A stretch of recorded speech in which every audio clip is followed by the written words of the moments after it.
We're going to see some set of exponential equations solved. We have two different kinds of exponential equations given here. The first one says 3 raised to the power of 2x minus 1 minus 2 times 3 raised to the power of x minus 9 equal to 0. How do we get the value for x in the equation? And then the first thing we want to do is to reverse what we have written this way back to its original states. And then this one is 3 raised to the power of 2x, okay, divided by 3 raised to the power of 1. Okay, what I just used there is one of the laws of indices. Okay, minus 2 times 3 raised to the power of x minus 9 equal to 0. Recall that one of the laws of indices says if you have, let's say, a raised to the power of m divided by a raised to the power of n, this is going to give us a raised to the power of m minus n. Once it's division, you just need to subtract the powers together. So that's the law I used there. Okay, so I only reverse this back to this. It must have been this before it can be written in this form. That is, before the powers can be subtracted, it has to be division, and then the base must be equal. So whatever the base number you are having here is actually going to be the base number to be used. So if you're having, let's say, 5 raised to the power of 2x minus 1, and of course it's going to be 5 raised to the power of 2x divided by 5 raised to the power of 1. But now that we have 3 as the base number, and therefore 3 has to be the number to be used. Okay, and therefore, in as much as we have it this way, this can also be written as 3 raised to the power of x bracket 2. It's still the same thing, that is 2 times x, and then divided by 3 raised to the power 1, which is just 3, minus 2 times 3 raised to the power of x minus 9 equal to 0.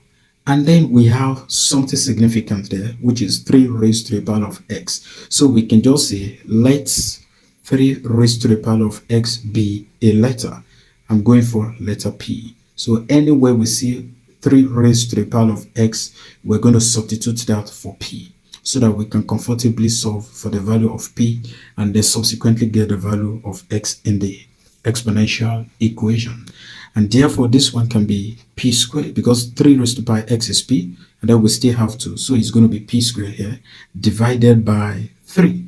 Minus 2 times P, that's 3 raised to the power x, and then minus 9 equal to 0. Okay, for a better clarity, for better understanding of clarity, we can just write out this one as P squared over 3 minus 2P minus 9 equal to 0. And then now we have a fraction in our hands there. How do we get rid of this denominator? We just look for the LCM, because this one is the same thing as over 1 over 1. So we look for the common denominator of all the denominators there. So the LCM is going to be 3. So we just multiply all the terms by the LCM. Or we simply use, since LCM is 3, so we can just use that in a bracket over 3 minus 2P minus 9, okay, equal to 0.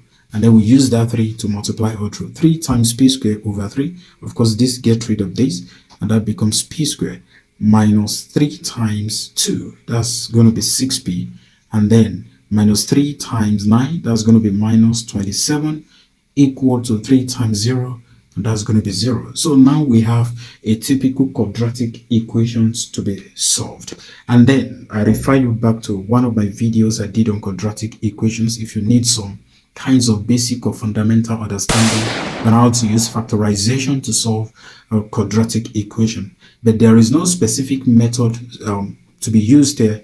Okay, so we can just go for any method of our choice. You can use quadratic formula, you can use completing the square method, you can as well use factorization method to solve this quadratic equation. But I think it's pretty easy to factorize this quadratic equation here. So factorizing this, we've got to multiply this term by the constant term, and that becomes 27P squared.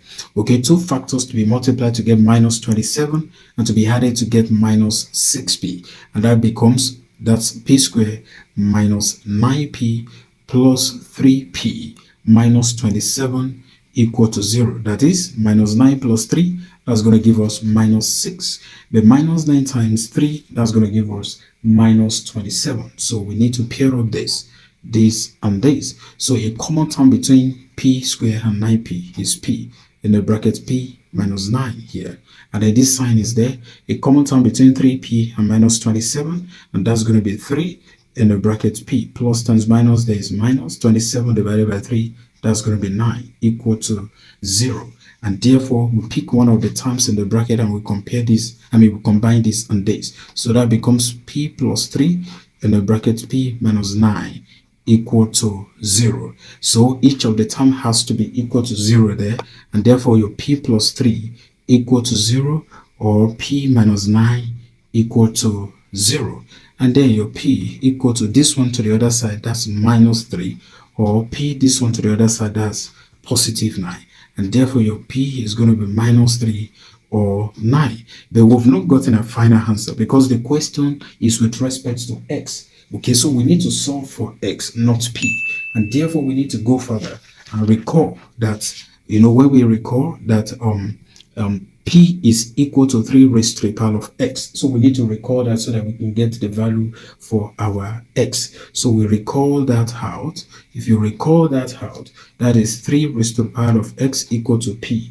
And then we pick one of the values after the other. So this is when p equal to 9, and therefore 3 raised to the power of x equal to p, and that's 3 raised to the power of x. This is 3 raised to the power of x is equal to p is 9. And in this case, your 3 raised to the power of x equal to 9 can also be expressed as 3 squared. So in as much as they have the same base, we can just go ahead and equate the indices. So equating the indices. So if you equate the indices, okay, if 3 is equal to 3, the base numbers, definitely the powers can also be equated. That means our x equal to 2. So let's obtain value.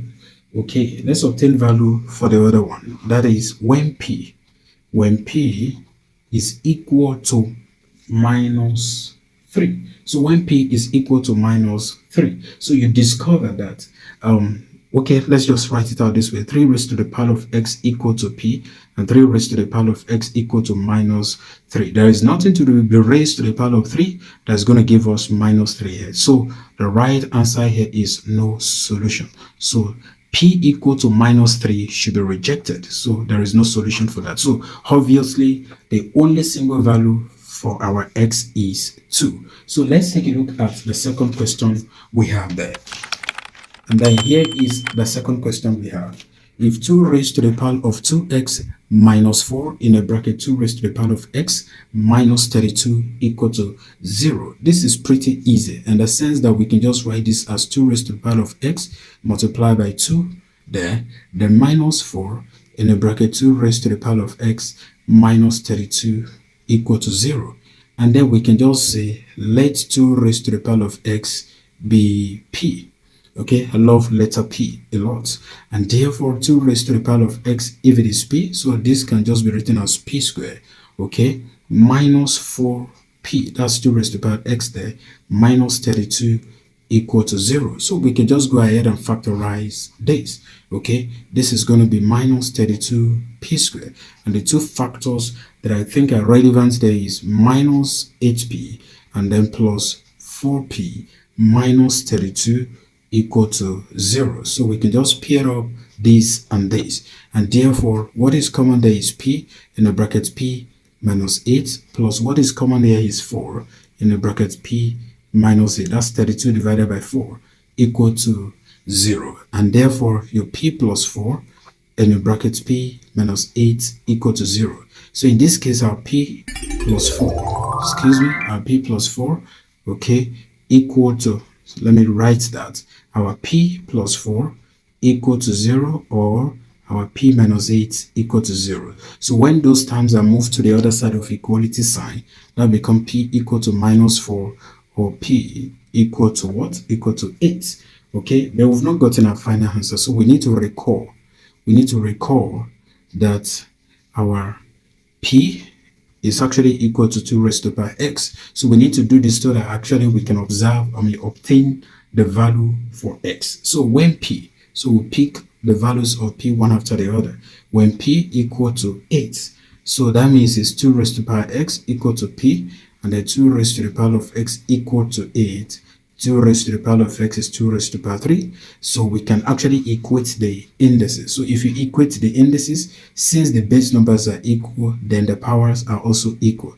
Therefore, in this case, your x equal to 3. So let's go for the other values of p. So when p equal to minus 4. So when p equal to minus 4, then we have 2 raised to the power of x equal to p, 2 raised to the power of x equal to minus 4. Since this one is a negative 4, nothing is to be raised to the power of 2 that's going to give us minus 4. So we need to reject this value of p, which is minus 4, and therefore the answer to that is no solution. And so it is obvious that the single answer for the value of x is 3. Okay, thanks for watching. Kindly subscribe to my YouTube channels.